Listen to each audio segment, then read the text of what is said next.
फिर गई, क्या अपनी बेटी के बारे में भी नहीं सोच रही? मैं अब तुम्हारी कोई बात नहीं मानूंगी। माँ मुझसे गुस्से में बोली, अगर मेरी बात नहीं मानोगी तो कहाँ जाओगी? तेरा पति तो तुझे छोड़कर जा चुका है। तू तो उसको जानती भी नहीं है और तूने उसे देखा भी नहीं है। कहाँ ढूंढेगी उसे? अपनी जिंदगी किसके सहारे जिएगी? मैंने बचपन से अब तक तुझ पर इतना खर्च किया, तुझे रानी बनाकर रखा, और तू मेरी बात मानने से मना कर रही है। तू मेरी बात नहीं मानेगी तो इस घर में भी नहीं रहेगी। बाहर जाकर देख, तुझे पता चल जाएगा कि दुनिया कितनी जालिम है। अकेली औरत देखकर नोच नोच कर खा जाती है। माँ की इन बातों का मेरे पास कोई जवाब नहीं था। आखिर मैं जाती तो कहाँ जाती और किसके सहारे से? मैंने तो आज तक अकेले बाहर कदम भी नहीं रखा था। मजबूरन इस बार भी मुझे माँ की बात माननी पड़ी। माँ ने मेरी फिर से एक लड़के से शादी करवा दी, जो कि बहुत खूबसूरत था, लेकिन वो लड़का ड्रग्स लेता था और पता नहीं कौन कौन से नशे करता था। नशे की हालत में ही मेरे पास आता था। जब मैं अपनी माँ से ये बात कहती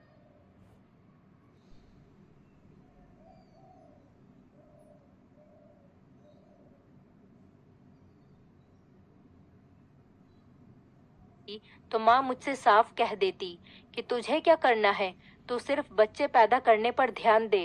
तुझे उसकी असली बीवी बनने की जरूरत नहीं है। जो जैसा है उसे वैसे ही रहने दे। तूने उसे सुधारने का ठेका नहीं ले रखा है। मैं तो अपने पति से भी कुछ कह नहीं सकती थी, क्योंकि वो जब भी मेरे पास आता था तो नशे में होता था।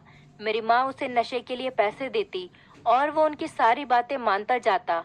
उसे न मुझसे और न ही अपनी औलाद से कोई मतलब था। उसे नहीं पता था कि उसका बच्चा कहाँ है। अब मुझे ये काम करते करते सालों हो गए थे। 15 साल की उम्र से ये काम मेरी माँ मुझसे करवा रही थी, लेकिन मेरी माँ का लालच खत्म हो ही नहीं रहा था। अब तो मैं बीमार रहने लगी थी और डॉक्टर ने भी मुझे बच्चा पैदा करने से मना कर दिया था। डॉक्टर ने मुझे साफ साफ कहा था कि अगर मैं बच्चा पैदा करूंगी तो मैं मर भी सकती हूँ, क्योंकि अभी मेरी उम्र भी कम थी। मैं सिर्फ 25 साल की उम्र में ही बहुत बच्चे पैदा कर चुकी थी। इसीलिए डॉक्टर ने मुझसे कहा था कि अब मैं कुछ साल तक बच्चे पैदा ना करूं और अपना पूरा ख्याल रखूं। अगर मैंने ऐसा नहीं किया तो मेरी जान भी जा सकती है। मैं घर वापस आई और मैं सोच रही थी कि अपने पति को डिवोर्स दे दूंगी और मैं यहाँ से कहीं दूर चली जाऊंगी, क्योंकि वैसे भी तो वो सिर्फ मेरे नाम का पति था। उसे तो सिर्फ अपने नशे से मतलब था। अभी मेरी तबीयत ठीक नहीं हुई थी। इसी बीच मेरे पास खबर आई कि मेरे पति का एक्सीडेंट हो गया है, जिसमें उसकी जान चली गई। वो बहुत ज्यादा नशे में था, किसी गाड़ी से टकराया और मौके पर ही उसकी मौत हो गई। अब मैं इतनी सी उम्र में विधवा हो गई थी। मैं जानती थी कि अभी मेरी माँ का लालच खत्म नहीं होगा। वो मेरी फिर से किसी के साथ शादी करा देंगी और मुझे इसी काम पर लगा देंगी। मैंने अपनी माँ से कहा, माँ, मैंने तुम्हें इतना पैसा कमा कर दिया है, क्या तुम मेरी एक छोटी सी बात नहीं मान सकती? मैं बाहर घूमना फिरना चाहती हूँ, दुनिया को देखना चाहती हूँ। वैसे भी अब हमारे पास इतनी दौलत हो गई है कि हम खुद का एक बंगला खरीद सकते हैं। मुझे 1 साल का समय दे दें। मैं इस 1 साल में अपनी जिंदगी अपने तरीके से जीना चाहती हूँ। उसके बाद जो तुम मुझसे कहोगी मैं वैसा ही करूँगी। माँ को शायद मेरी बात समझ में आ गई थी, क्योंकि डॉक्टर ने भी कहा था कि अगर मैंने अब बच्चा पैदा किया तो इसमें मेरी जान को खतरा हो सकता है, और माँ मेरी जान का खतरा नहीं ले सकती थी, क्योंकि उन्हें मुझसे अभी और ज्यादा पैसे कमवाने थे। इसीलिए माँ ने कहा कि ठीक है, लेकिन मैं भी तुम्हारे साथ जाऊंगी और वापस आने के बाद तुम वैसा ही करोगी जैसा मैं तुमसे करने को कहूंगी। उसके बाद हम दूसरे शहर में रहने के लिए आ गए। मुझे यहाँ पर आकर बहुत अच्छा लग रहा था। मैं अपनी पिछली जिंदगी भूल रही थी। मुझे तो पता ही नहीं था कि जिंदगी ऐसे भी जी जाती है। लोग अपनी जिंदगी से इतना भी खुश हो सकते हैं। आज मुझे ऐसा लगा था कि मेरा दूसरा जन्म हुआ है। मुझे पहली बार मोहब्बत भी इसी शहर में हुई थी। एक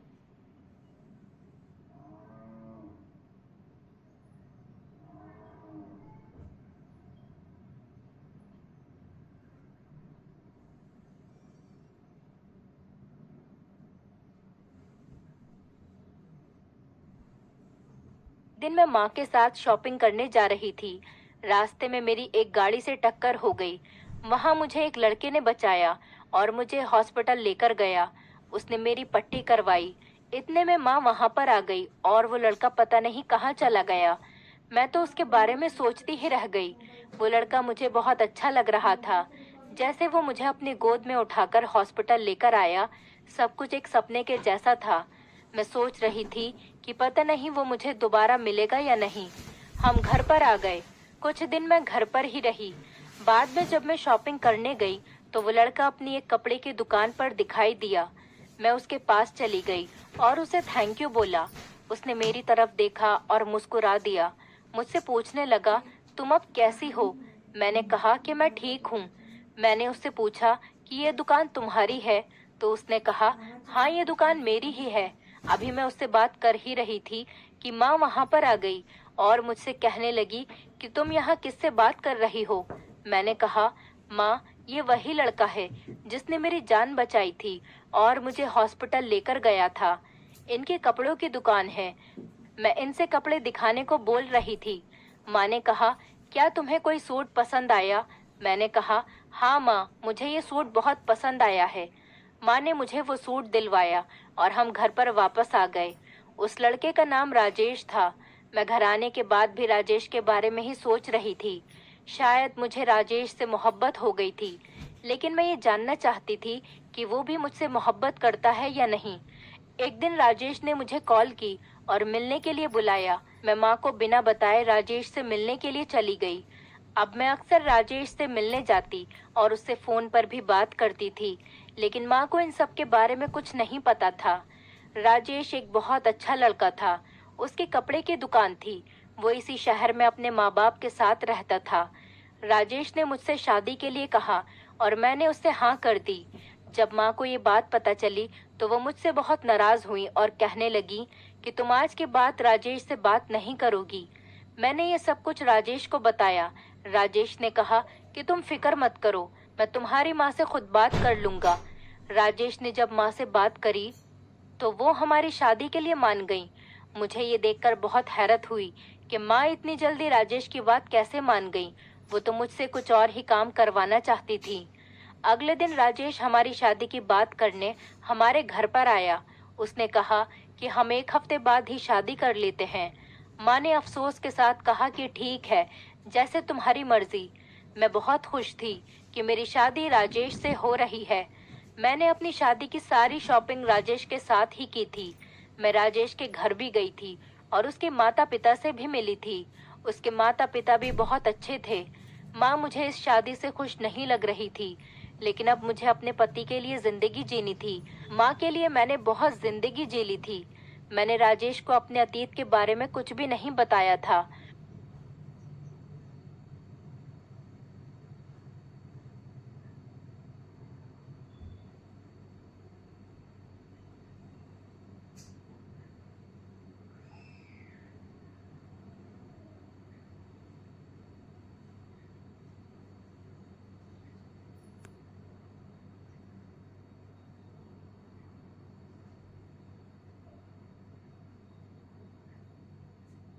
और माँ से भी कहा था कि वो राजेश को हमारे बारे में कुछ न बताए। आखिर वो दिन आ ही गया जिसका मैं बेसब्री से इंतजार कर रही थी। आज मेरी और राजेश की शादी थी। मैं दुल्हन बनकर राजेश का इंतजार कर रही थी। तभी माँ ने आकर मुझे बताया कि राजेश को हमारे बारे में सब कुछ पता चल चुका है और वो हमें धोखाधड़ी के इल्जाम में पुलिस से पकड़वा रहा है। पता नहीं किसने राजेश को सच्चाई बता दी थी और वो हमें पकड़वाने के लिए पुलिस को अपने साथ लाया था। मैं राजेश से बहुत मोहब्बत करती थी और उसकी आंखों में अपने लिए नफरत नहीं देख सकती थी। इसीलिए मैं माँ के साथ वहां से भागकर आ गई। मैंने माँ से पूछा कि माँ, बस कब आएगी?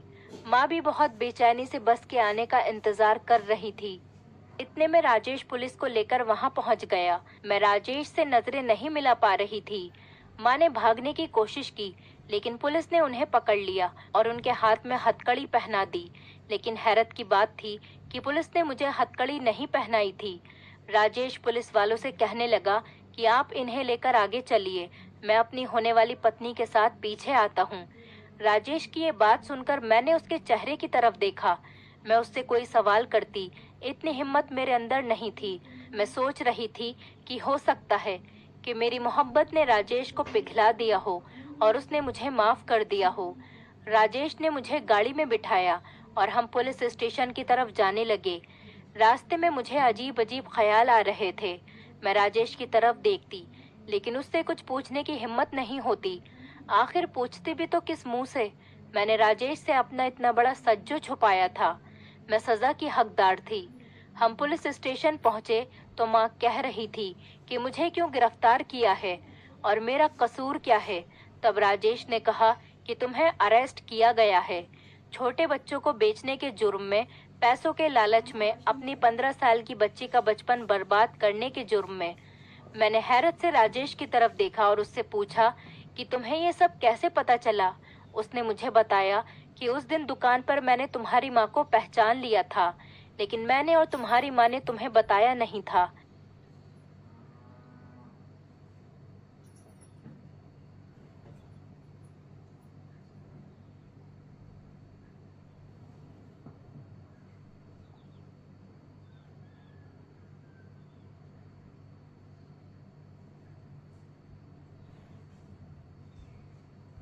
मैं बहुत गरीब था।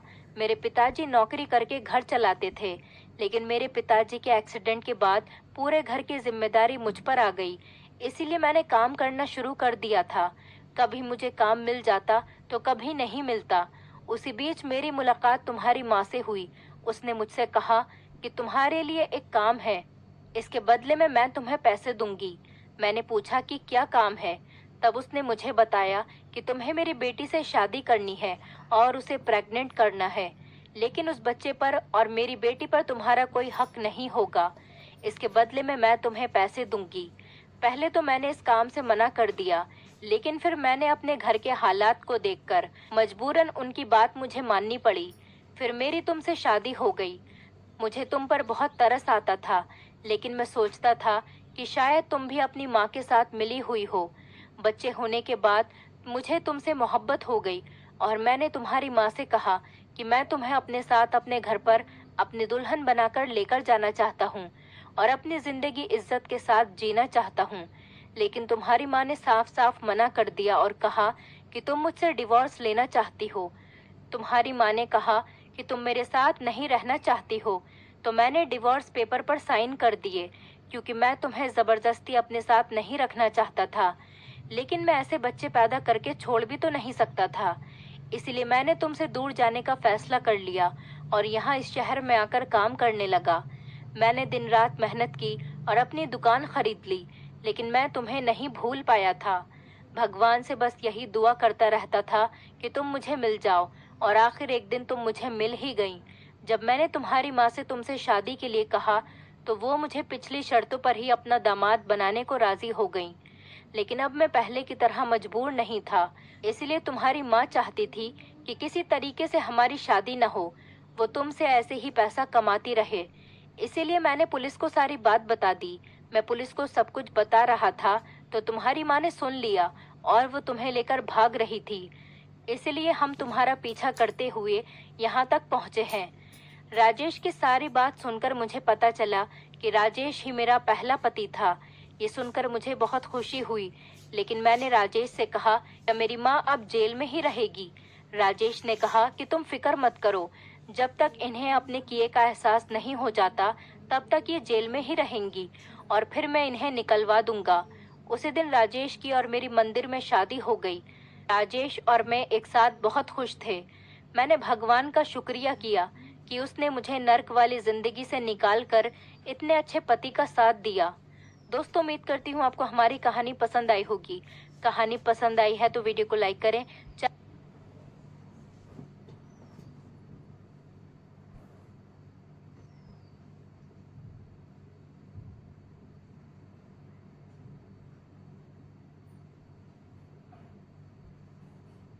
पर नए हैं तो चैनल को सब्सक्राइब करें और हाँ, नोटिफिकेशन बेल को जरूर दबाएं ताकि अगली अपडेट सबसे पहले आपको मिले।